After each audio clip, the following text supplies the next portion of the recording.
भगवान के ऊधमों का वर्णन किया गया। ठाकुर जी कैसा ऊधम मचाते हैं?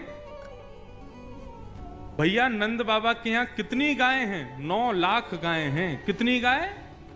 9 लाख। हमारे वसण शाह दरबार की गैया हैं। इन गायों को देख करके कितना आनंद आता है। सब गिरी गाय, इतनी बढ़िया सुंदर गाय। ऐसे ही बड़े बड़े विशाल मुख वाली और बड़े बड़े सींग वाली 9 लाख गायें थी नंद बाबा के पास। तो क्या होता था? रोज कितना दूध निकलता था, ये विचार करो।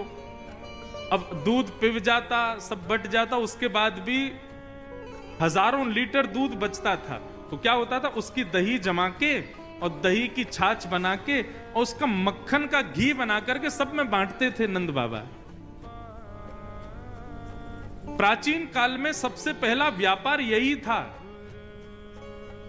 गीता में वर्णन आता है कि व्यापारियों के लिए, वैश्यों के लिए क्या उनका धर्म क्या है? बोले गौ सेवा करना और व्यापार करना, घी निकाल करके उसका विक्रय करना। सबसे पहला व्यापार पृथ्वी का यही था। गायों की सेवा करो और घी बना करके घर घर पहुंचाओ। नंद बाबा का भी यही व्यापार था। लेकिन उसके बावजूद भी 9 लाख गायों का घी कोई कम होगा? ऐसा कहते हैं कि नंद भवन में कुएं थे घी के, कोई कमी नहीं थी। नंद बाबा क्या करते थे? कभी कभी कुछ घी निकाल करके और 9 लाख गायों के सींग में उसकी मालिश करते थे।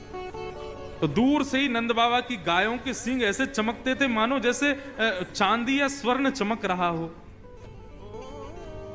एक दिन एक गैया बैठी थी, सोई लाल जी पहुंच गए गौशाला में, और गौशाला में पहुंच करके ठाकुर जी ने एक सींग पकड़ लिया उसका, दूसरा सींग बलराम जी ने पकड़ लिया और दोनों लगे गैया के सींगों को ऊपर नीचे करने। तो गैया थोड़ी देर तक तो कुछ नहीं बोली।